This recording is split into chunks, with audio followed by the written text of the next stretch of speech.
Hello everybody, నా పేరు అరుణ్. నేను ఒక చిన్న ఆర్గనైజేషన్ యంగిస్తాన్ ఫౌండేషన్ అనే ఒక ఆర్గనైజేషన్ నుంచి వచ్చినాను ఇక్కడ. కొంచెం ఇంట్రొడక్షన్ ఇస్తాను మీకు. ఏంటి యంగిస్తాన్ అనేసి. యంగిస్తాన్ అంటే ఇట్స్ నథింగ్ బట్ హిందుస్థాన్ అంటే India. Youngistaan is young India. So మేము ఏం చేస్తామంటే I will go back in time. So మేము యంగిస్తాన్ ఫౌండేషన్ నేను స్టార్ట్ చేసినప్పుడు నా ఇంటెన్షన్ ఏంటిది, ఆర్గనైజేషన్ స్టార్ట్ చేద్దాము అని లేకుండా ఇప్పుడు. సో నేను నా ఫ్రెండ్స్ 2-3 ఫ్రెండ్స్ని పట్టుకొని నేను అన్నాను, చలో ఎవరికైనా హెల్ప్ చేద్దాము అనేసి వీ వుడ్ గో ఒక 10 ప్యాకెట్స్ ఆఫ్ ఫుడ్ కొనుక్కొని మేము రోడ్ పైన వెళ్ళేసి హోమ్లెస్ వాళ్ళకి ఫుడ్ పంచుతుండే. ఇంకా ఫుడ్ పంచాలి అనే ఇంటెన్షన్తోని కాదు, అండ్ వాళ్ళతో కూర్చొని మాట్లాడేసి వాళ్ళతో ఇంకేమైనా హెల్ప్ చేయవచ్చా అనే ఇంటెన్షన్తో వెళ్తుండే. ఆ టైం మాకు పైసలు కూడా లేకుంటుండే. ఐ వాజ్ స్టూడెంట్, నేను డిగ్రీ చేస్తుండే. స్లోలీ జర్నీ లోపల నాకు ఏం తెలిసిందంటే more and more friends join అయినారు, ఎక్కువ ఫ్రెండ్స్ జాయిన్ అయినారు. ఇంకా ఈ ఆర్గనైజేషన్ స్టార్ట్ చేద్దాము అనేసి అప్పుడు ఐడియా వచ్చినుండే. సో అప్పుడు 2-3 friends 10 packets of food పంచుతుండే.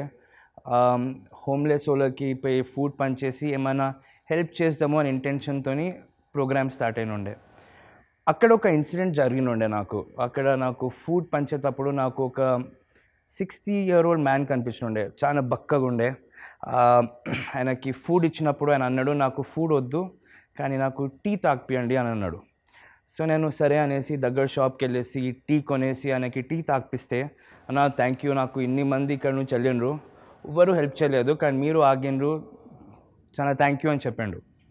Next day follow up లాగా వెళ్ళిండే ఆయన దగ్గర. నేను నెక్స్ట్ డే ఫాలోఅప్ వెళ్ళేసి ఆయనకి ఏమైనా హెల్ప్ చేద్దాము అని వెళ్తే అక్కడ పక్కన షాప్ అయినా చెప్పిండుకి ఆయన రాత్రే చనిపోయిండు అనేసి. నాకు చాలా బాధగా అనిపించింది. నాకు ఇన్ని మంది అక్కడ క్రాస్ అవుతారు, హైదరాబాద్ లోపల ప్లేసే క్లోజ్ టు 10 million పాపులేషన్ ఉంది అనేసి, కానీ అతనికి ఎవరు హెల్ప్ చేయలేదు. సో మేము చాలా బాధగా అయ్యేసి we said, okay why not do something more, ఇంకా ఎక్కువ ఏం చేయొచ్చు వీళ్ళకి అనేసి మేము ఎవ్రీ సండే ఫుడ్ పంచినప్పుడు వీళ్ళని హెయిర్ కట్స్ చేస్తుండే. హెయిర్ కట్ చేసేసి బేసిక్ ఫస్ట్ ఎయిడ్ ఇచ్చేసి వాళ్ళని తీసుకుపోయి షెల్టర్ హోమ్స్ లోపల పోయి రెస్క్యూ చేస్తుండే. అక్కడ 5-10 వాలంటీర్స్ నుంచి ఇప్పుడు మా దగ్గర క్లోజ్ టు 300 వాలంటీర్స్ రిజిస్టర్ అయ్యి ఉన్నారు ఇప్పుడు. అది కాకుండా ఇంకొక ప్రోగ్రామ్ స్టార్ట్ చేస్తాం మేము, ట్రాన్స్ఫార్మర్స్ అని చెప్పినుండే చూడు. ఆ ట్రాన్స్ఫార్మర్స్ ప్రోగ్రామ్ లోపల ఏం చేస్తాం, మేము ఫుడ్ పంచినప్పుడు గ్రౌండ్ లెవెల్ వెళ్ళేసి ఎవరికైనా హెల్ప్ చేసేటప్పుడు హెయిర్ కట్స్ చేస్తాము, ఫస్ట్ ఎయిడ్ చేస్తాము, పిల్లల్ని ఇంకా ఎల్డర్లీ పర్సన్ని రెస్క్యూ చేస్తాము. అక్కడ ఇంకొక ఇన్సిడెంట్ జరిగినుండే. అక్కడ నాకు మహేష్ అనేసి ఒక 10-year-old పిల్లోడు కనిపించినుండే. ఆ పిల్లోడుతో నేను కొంచెం సేపు కూర్చొని మాట్లాడితే ఆయన చాలా స్ట్రగుల్ అయ్యిండు, మాట్లాడలేదు. అన్నం తినిపించినాము, చాక్లెట్స్ ఇచ్చినాము, జ్యూస్ ఇచ్చినాము, మాట్లాడలేదు. దాని తర్వాత కొంచెం సేపు అయినాక ఆయన మెల్లగా slowly he started to talk. నేను సడన్లీ అతన్ని నోటీస్ చేసాను, ఆయన ప్యాంట్ ఏమో బ్లడ్ స్టెయిన్ ఏమో చాలా డ్రై అయిపోతుంది చూడు అట్లుండే. నేను ఆయన అడిగినాను, ఏమైంది, ప్యాంట్ ఎందుకు అట్లా ఉంది, ఎక్కడి నుంచి వచ్చినావు, నువ్వు ఏం చేస్తున్నావు ఇక్కడ అంటే అన్నాడు, అన్న నేను హిందీలో మాట్లాడాడు, భయ్యా మే దూసరే సిటీ సే ఆయా, మే ఇంటి నుంచి ఉరికిపోయి వచ్చేసిన నేను, నా డాడీ తిట్టండి అనేసి. కానీ నేను ఇప్పుడు ఎక్కడ వెళ్ళాలి నాకు తెలీదు, ఎందుకంటే నాకు ఫోన్ నెంబర్ లేదు, పేరెంట్స్ కాంటాక్ట్ లేదు, ఎవరిని ఏం అడగాలి తెలీదు.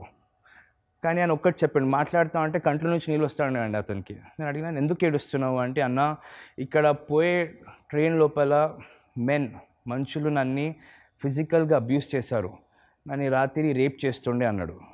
ప్యాంట్ అంటే బ్లడ్తో ఉండే. చాలా బాధగా అనిపించింది, మనం ఉన్న కమ్యూనిటీ లోపల ఇట్లాంటి వాళ్ళు కూడా ఉంటారా, చిన్నపిల్లల్ని అబ్యూస్ చేస్తారు అనేసి. సో అట్లాంటి ప్రోగ్రామ్ ఇంకొకటి స్టార్ట్ చేస్తాము, గ్రౌండ్ లోపల వెళ్ళేసి పిల్లల్ని రెస్క్యూ చేద్దాము అనేసి. At this minute we rescue close to 300 children on ground level. ఇప్పుడు మేము క్లోజ్ టు ఎవ్రీ వీక్ లోపల మేము క్లోజ్ టు 1500 to 2000 మెంబర్స్కి ఫుడ్ వండేసి, లేకపోతే రెస్టారెంట్ నుండి ఫుడ్ కలెక్ట్ చేసేసి, లేకపోతే వెడ్డింగ్స్, మనం అందరికీ ఫ్యాన్సీ వెడ్డింగ్ అంటే చాలా ఇష్టం, మనం కాంపిటీషన్ చేస్తాము, నా వెడ్డింగ్ మీకంటే బాగుండాలి అనేసి. సో ఆ వెడ్డింగ్స్ నుంచి ఫుడ్ కలెక్ట్ చేసేసి ఆర్ఫనేజ్, స్లమ్స్, గవర్నమెంట్ స్కూల్స్, ఇంకా వేరే వేరే ప్లేసెస్లో పోయి ఫుడ్ పంచుతాము. సో ఇవన్నీ ప్రోగ్రామ్స్ చేస్తాము. సో ఇప్పుడు మేము every Sunday close to Sunday కాకుండా డ్యూరింగ్ ద వీక్ అంతా మేము close to 2500 packets of food distribute చేస్తాము.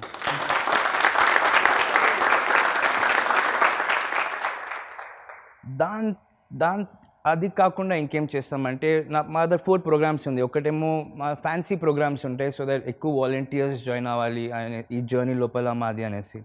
సో ఫుడ్ ప్రోగ్రామ్ని మేము హంగర్ హీరోస్ అంటాము. రెస్క్యూ ప్రోగ్రామ్ ఏమన్నా చూడు, పిల్లల్ని రెస్క్యూ చేసాము, ఆ ఓల్డ్ మ్యాన్ని గ్రౌండ్ లెవెల్ నుంచి రెస్క్యూ చేసేసి షెల్టర్ హోమ్కి షిఫ్ట్ చేస్తాము, దాన్ని మేము ట్రాన్స్ఫార్మర్స్ అంటాము. ఇంకొక ప్రోగ్రామ్ ఉంది, ఇక్కడ మేము ఎడ్యుకేషన్ చెప్తాం పిల్లలకి. గ్రౌండ్ లెవెల్కి వెళ్ళేసి మేము స్లమ్స్, ఆర్ఫనేజెస్, గవర్నమెంట్ స్కూల్కి వెళ్ళేసి క్లోజ్ టు 600 పిల్లలకి ఇప్పుడు మేము ట్యూషన్స్ చెప్తాము. ఇంకా 200 పిల్లలకి మేము ఫీజు కూడా కడతాము. ఎవ్రీ వీకెండ్స్ వెళ్ళేసి పిల్లలకి ట్యూషన్ చెప్తాము. అది కాకుండా ఇంకొక ప్రోగ్రామ్ ఉంది మాకు, ఉమెన్ ఆఫ్ కరేజ్ అనేసి. అందరు ఉమెన్ కరేజియస్ ఉండాలి అనేసి ఒక ప్రోగ్రామ్ స్టార్ట్ చేసాము. ఆ ప్రోగ్రామ్ ఏమంటే ఇవాళ రేపు ఇప్పుడు మీరు చూస్తే మనము చైల్డ్ సెక్షువల్ అబ్యూస్ కేసెస్ చాలా వింటుండ్రు మీరు. 10-year-old girl, 8-year-old girl abuse అయింది అనేసి. మేము అట్లా అవ్వకూడదు అనేసి డిఫరెంట్ గవర్నమెంట్ స్కూల్స్, స్లమ్స్కి వెళ్ళేసి పేరెంట్స్ ఇంకా పిల్లలతోని అవేర్నెస్ చేస్తాము. ఇట్లా ఎవరు టచ్ చేయకూడదు, మిమ్మల్ని ఎవరిని దగ్గర రానియకూడదు అనేసి. అది కాకుండా మేము అడాలసెంట్ గర్ల్స్ పోయేసి వాళ్ళకి పీరియడ్స్ గురించి చెప్తాము, శానిటరీ నాప్కిన్స్ పంచుతాము. ఇప్పుడు దాకా ఈ 4 యాక్టివ్ ప్రోగ్రామ్స్ లోపల మీకు చిన్న స్టాటిస్టిక్స్ చెప్తాను నేను. ఇన్ ద లాస్ట్ 4 years, 2014లో స్టార్ట్ చేసాం ఇది, ఇప్పుడు 2018.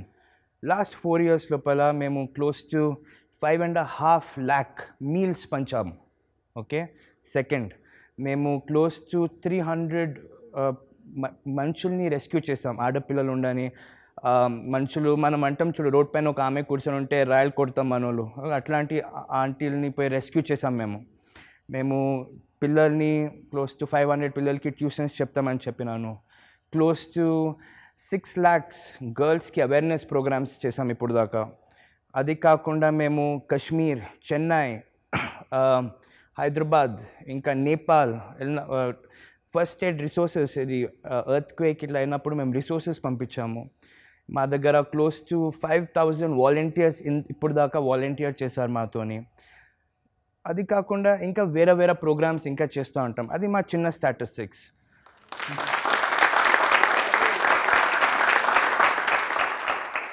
Thank you. కానీ అందరు అనుకుంటారు ఇంత చేయడానికి మనకి చాలా డబ్బులు అవసరము అనేసి. అవునా కదా? మనం పైసలు చాలా కావాలి. మీరు అనుకుంటారు అరుణ్ భాయ్కి చాలా పైసలు ఉన్నాయి, కానీ అట్లా ఏమీ లేదు. నేను ఒక చిన్న ఫ్యామిలీ నుంచి వచ్చిన. నేను ముందు ఇప్పుడు యంగిస్తాన్ ఫౌండేషన్ నేను వాలంటరీలాగా పనిచేస్తాను, ₹1 తీసుకోను. నేను ఒక జర్నలిస్ట్ లాగా పనిచేశాను.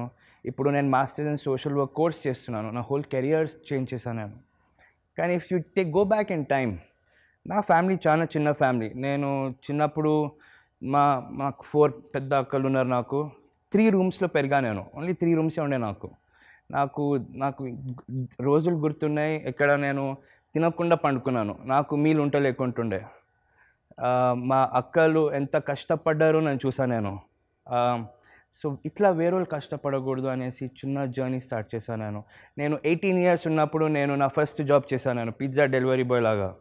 దాని తర్వాత నేను కాల్ సెంటర్ జాయిన్ అయినా. అందరూ అప్పుడు ఒక జమానాలో కాల్ సెంటర్ అంటే అందరు కాల్ సెంటర్కే ఉరికిపోతుండే, మంచి జాబ్ వదిలేసి. సో కాల్ సెంటర్ జాబ్ చేస్తాను నేను. దాని తర్వాత పని చేసుకుంటా నేను కాలేజ్ జాయిన్ అయ్యేసి నా ఓన్ ఫీజ్ పే చేశాను. చిన్నగా ఉన్నప్పుడు మా మమ్మీని మా డాడీ వదిలేసి వెళ్ళిపోయారు. సో మాకు ఫైనాన్షియస్ ప్రాబ్లం కూడా ఉంటుండే. సో ఈ పెద్ద జర్నీ నేను ప్రౌడ్గా చెప్తాను ఎందుకంటే ఇది నేను చేసినానంటే మీరు కూడా చేయొచ్చు అనేసి. ఇండియాలో అంటారు statistics 70% are below the age of 35 అనేసి. ఈ 70% ఒకవేళ కమ్యూనిటీ లోపల ఇన్వాల్వ్ అయితే ఇండియా ఇంకా మంచి కంట్రీ అవ్వచ్చు. మీరు కూడా ఏమైనా చేయవచ్చు. పైసలు ఉన్న అవసరం లేదు, పైసలు లేకుంటే కూడా మనం పోయి వేరే వాళ్ళకి ఏమైనా చేయవచ్చు. చిన్నగా ఏమైనా చేయాలని ఆశ ఉండాలి. మనకు అందరికి ఉంటుంది. రోడ్ పైన చూస్తే మనము బెగ్గర్స్ని ఏమైనా చేస్తే ఏం చేస్తాం, మనం విండో పైకి చేసేస్తాము. కానీ మనం విండో కింద చేసేసి పిల్లల్ని స్కూల్స్కి పంపించేటట్టు ఏమైనా చేయాలి.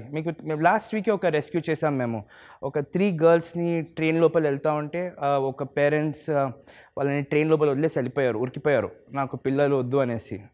మాకు వాళ్ళు 2 వీక్స్ తర్వాత మాకు దొరికిండ్రు, డ్రౌజీ కండిషన్లో ఉండే. మేము కూడా వాళ్ళని వదిలేసి వెళ్ళిపోవచ్చారే, మా హెడేక్ ఏంటిది అనేసి. కానీ రెస్క్యూ చేసినప్పుడు తెలిసింది వాళ్ళ మమ్మీ వదిలేసి వెళ్ళిపోయింది. 3 ఆడపిల్లలు. వాళ్ళు ఎక్కడైనా ట్రాఫిక్ అయితే అవ్వచ్చు, వాళ్ళని ప్రాస్టిట్యూషన్లో నెట్టవచ్చు. కానీ we fought with the police help కూడా తీసుకున్నాము. ఇప్పుడు వాళ్ళు ఒక మంచి స్కూల్కి వెళ్తుండ్రు. సో ఇలాగా మీరు కూడా చేయవచ్చు. I want to challenge you. మన అందరికి చాలా బిజీ స్కెడ్యూల్స్ ఉంటాయి. సాటర్డే సండేస్ ఎంత వీలైతే అంత పోయి వేరే వాళ్ళకి హెల్ప్ చేయండి. ఓకేనా? ఇది స్మాల్ మెసేజ్తోని నేను I take a leave. But we live in a big country, పెద్ద కంట్రీ ఉంది. మనం అంటాము చాలా పువర్ కంట్రీ అనేసి. కానీ నువ్వు నేను కలిసి పనిచేసి వేరే వాళ్ళకి ఎవరెవరికి ఏమీ లేదు వాళ్ళకి ఏమని ఇస్తే మనం ఈ కంట్రీని గ్రేట్ కంట్రీ చేయవచ్చు. Thank you very much. ఈ వీడియో పైన మీ అభిప్రాయాన్ని కింద కామెంట్స్ రూపంలో మాకు తెలియచేయండి. అలాగే ఈ వీడియోని మీ స్నేహితులకు మరియు కుటుంబ సభ్యులకు షేర్ చేయండి.